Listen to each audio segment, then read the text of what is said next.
sonhos do Pantanal, viajando pelo cerrado. Eu penso se vale a pena viver sempre preocupada. A Serra da Bodoquena aparece no céu azul. Estou chegando e bonito no Mato Grosso do Sul. Esta bela região me lembra um tesouro encantado, antiga terra dos índios, de muita fazenda de gado. Procuro hoje no presente rever coisas do passado, buscando na natureza um futuro firme e sossegado. Respeito ao meio ambiente é a sua melhor qualidade.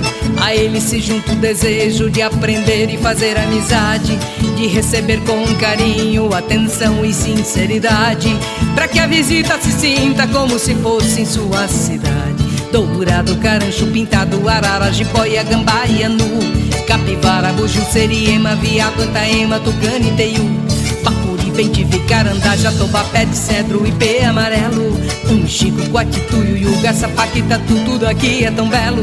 Rio do Peixe, Miranda, Formoso, Sucuri, Mimoso, nascente do aquário, luz azul, cavernas, lagoas e um gostoso banho no balneário. Pelos campos, os pés de Guavira se enfeitam todos de perfume e flor, e ao sabor da sua fruta vou me lembrar de um grande amor.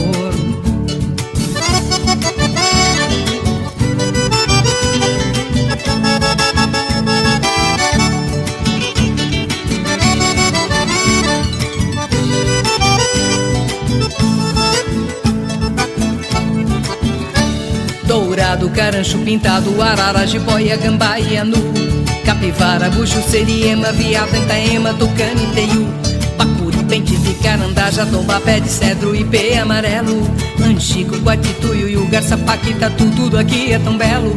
Rio do Peixe, Miranda, Formoso, Sucuri, Mimoso, nascente do aquário, gruta azul, cavernas, lagoas e um gostoso banho no balneário. Pelos campos, os pés de Guavira se enfeitam todos de perfume e flor, e ao sabor da sua fruta vou me lembrar de um grande amor.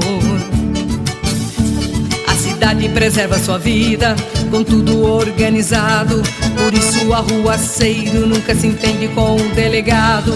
Mas pra você, gente boa, sempre o sincero muito obrigado.